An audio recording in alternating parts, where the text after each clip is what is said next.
বন্ধুরা, তোমরা কি কোনোদিনও কুমড়ো চিংড়ি খেয়েছো? নামটা একটু অদ্ভুত, তাই না? নামটা অদ্ভুত হলো, খেতে কিন্তু দুর্দান্ত লাগে। তো প্রথমে এখানে নিয়েছি বেশ কয়েকটা চিংড়ি মাছগুলো আগে থেকে ভেজেই নিয়েছি। এরপর নিয়েছি কুমড়ো, লঙ্কা আর নিয়েছি টমেটো, আর এইদিকে কেটে নিয়েছি আলু। আজকে কিন্তু আমি কাঁচা কুমড়ো দিয়ে এটা রান্না করব। তোমরা কিন্তু পাকা কুমড়ো দিয়ে রান্না করতে পারো, মানে মিষ্টি কুমড়ো। তো এরপর কড়াই বেশ খানিকটা তেল দিলাম, তারপর তার মধ্যে দিয়ে দিলাম আলুগুলো। তারপর আলুগুলো একটু লবণ হলুদ দিয়ে ভালো করে ভেজে নিলাম। এখানে আলুগুলো আগে থেকে লাল লাল করে ভেজে তুলে নিতে হবে। কুমড়োটা আলাদা করে না ভাজলেও চলবে, তবে তোমাদের যদি ইচ্ছা করে কুমড়োটা আলাদা করে ভেজেও নিতে পারো। আমি আলুটা বেশ ভালো করে ভেজে নিয়েছি, একটু লাল লাল হয়ে গেছে। এরপর আমি আলুটা তুলে নেব। আর আমি আলুটা না আগের থেকে সিদ্ধ করে নিয়েছিলাম।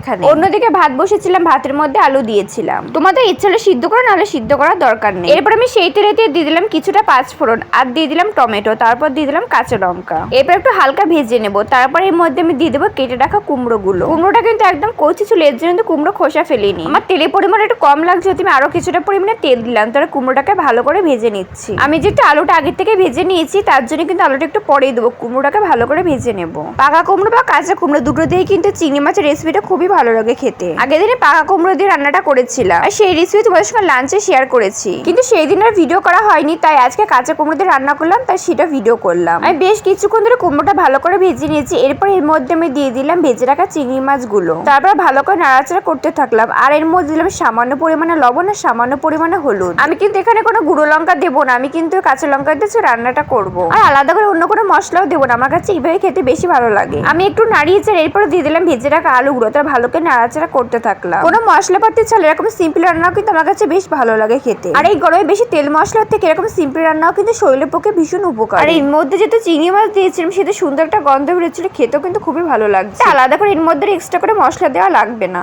আমি কিন্তু সবকিছু ভালো করে নাড়িয়ে চেড়ে বেশ কিছুক্ষণ ধরে ভেজে নেব। এই কুমড়োটা যেন আমাদের ক্ষেতের কুমড়ো, একদম কচি কুমড়ো। আর এটা খেতে কিন্তু খুবই সুন্দর লাগছিল। আর এমনি তো নিজের ক্ষেতের জিনিস এটা বেশি ভালো লাগে খেতে। তো বেশ কিছুক্ষণ ধরে সময় নিয়ে একটু ভালো করে ভেজে নিয়েছি। এরপর আমি এর মধ্যে দিয়ে দেবো গরম জল। তোমরা পারলে গরম জল দিও, নাহলে ঠান্ডা জলই দিও। আমি বেশ কিছুটা জল দিয়ে দিয়েছি এর মধ্যে। আমি এখানে জলটা একটু বেশি পরিমাণে দিয়েছি। এবার ভালো করে নাড়িয়ে চাড়িয়ে দিলাম। একটু বেশি করে দিলাম, কারণ সবকিছু তো ভালোভাবে সিদ্ধ হবে, তাই না?